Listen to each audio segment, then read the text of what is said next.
Welcome everybody to dailywilsonpresets.com, my home for Lightroom and Photoshop tutorials and photographic training.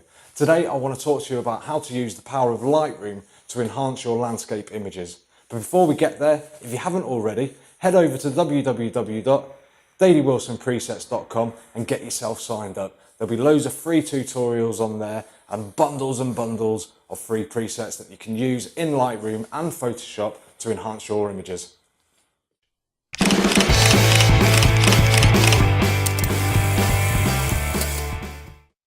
Okay then guys, I've got an image here that I shot a couple of weeks ago over at Skiffle Creek in Lancashire.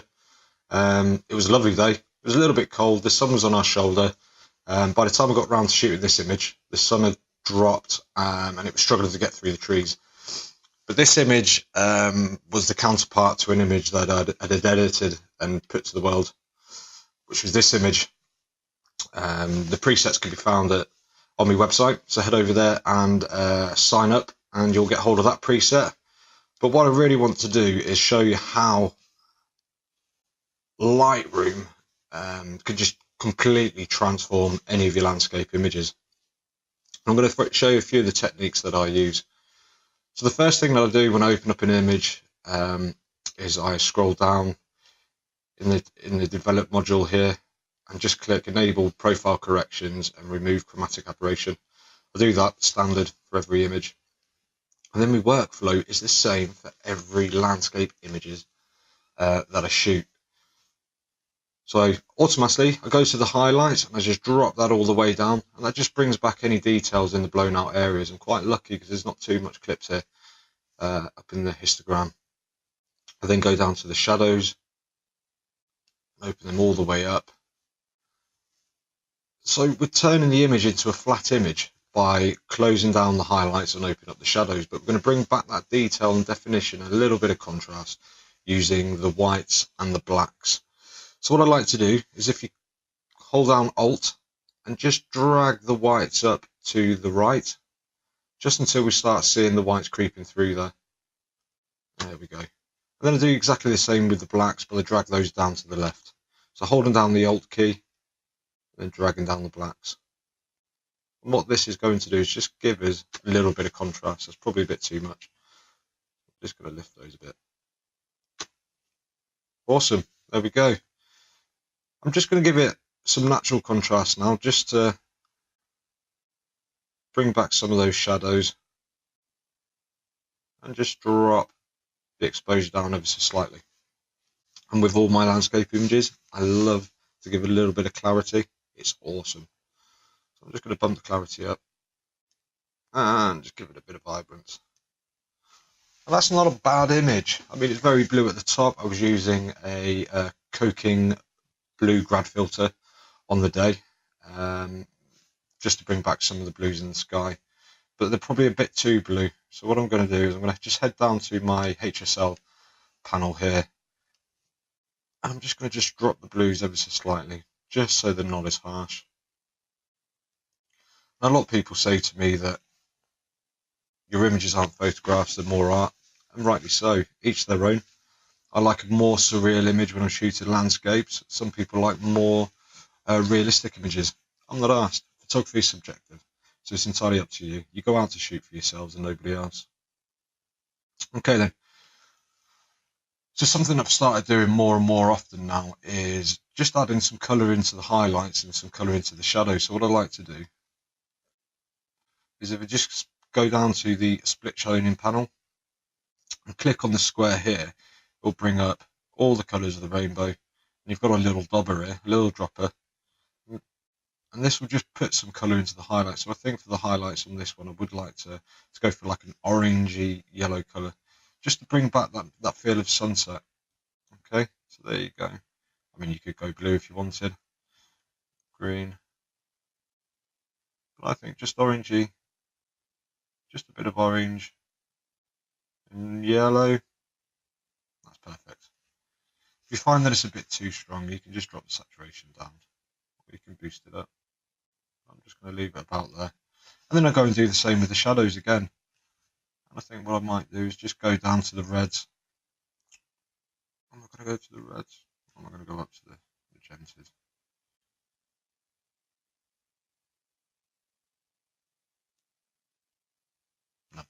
I'll go down here to the oranges, just to warm it up ever so slightly. There we go, that's fantastic. I'm just going to bring back.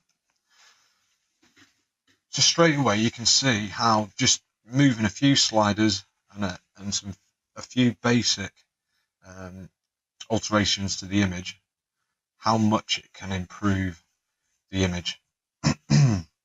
Now there was a reason I shot this image with a blue coking filter, and that's because I did want some blue in the sky, but what I like to do is add it back in and build up a gradient. So if I go up to my grad tool here, this just gives a nice gradient of colour, exposure. I'm just going to make sure that I reset it by double clicking the effect.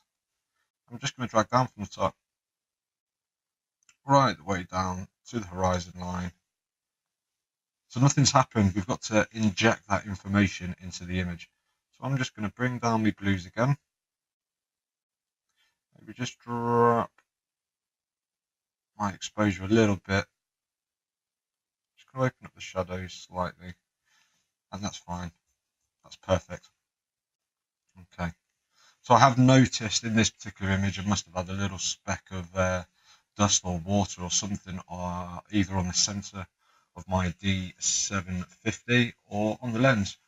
And all we do to get rid of that is we go up to this tool here, the spot removal tool, and we can change how much it feathers.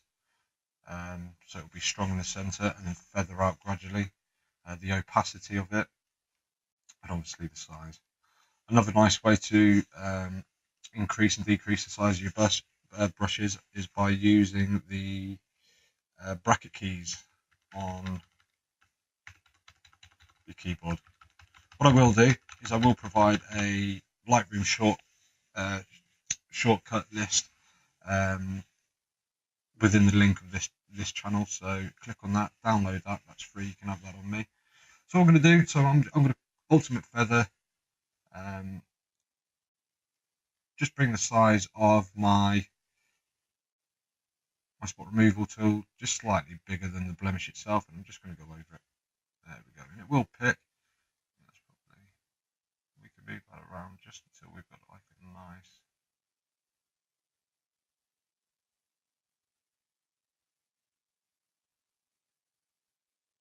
Yeah, that's great.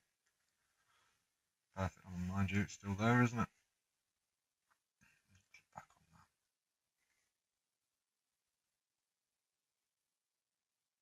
There we go.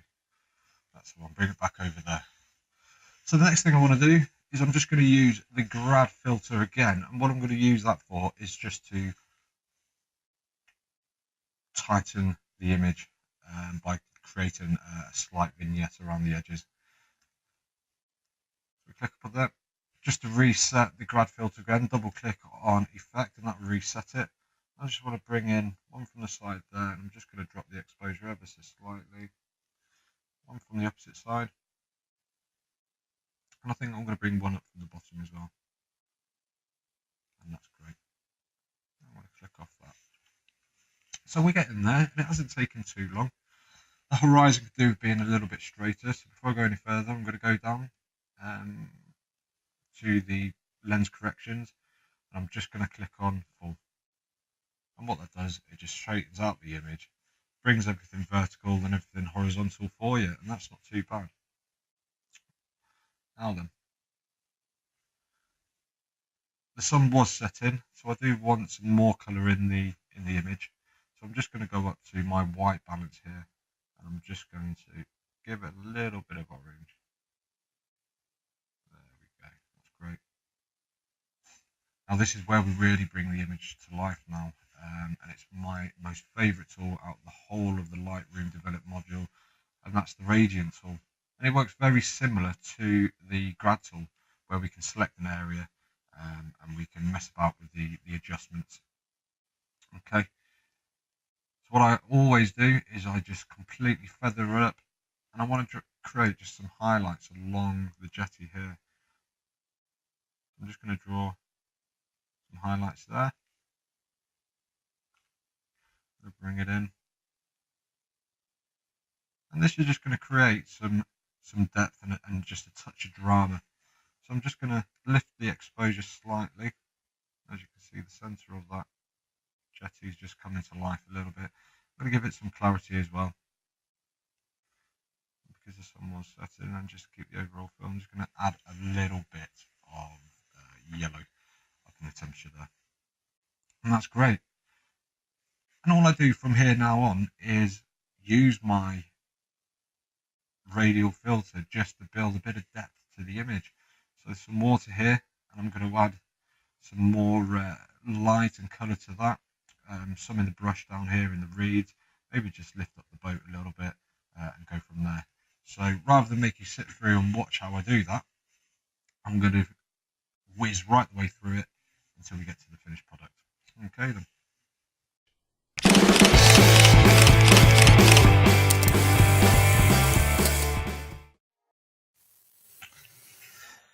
Okay then guys, I'm really happy with that. That's all I've done. If I click back on the radial filter, I've just used that radial filter just to highlight little areas of the image. It just creates a little bit of depth. Early on during the day, the sun was shining through the trees that were on my back, and it was dappling the reeds that were in front of us. So I really wanted to incorporate a little bit of that into this image. At the end of the day, that's how I remember it, and that's what I'm going to present. So I'm happy with that. I don't think I'm going to take that any further. So the last thing I do before I export any images is I just go all the way down to my luminescence and noise reduction panel and sharpening, and I just turn the luminescence up to 10. Okay, and then what I like to do is work off a ratio of both these numbers need to reach 100. So if my luminescence is 50, my sharpening will be 50. My luminescence today is 10, my sharpening is going to be 80. I'm going to drag that all the way up to 80, thereabouts. And if you just want to mask and just sharpen up some of the edges in the images, if you hold down the Alt key and click on masking, and just slide it up until you find the edges that you want to sharpen. And there you have it.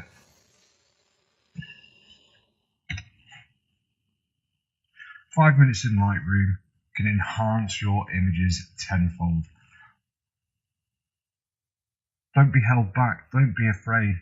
Feel free to experiment and push your images to the furthest that you can go. By using Lightroom and practicing it in Lightroom is the only way that you're going to improve.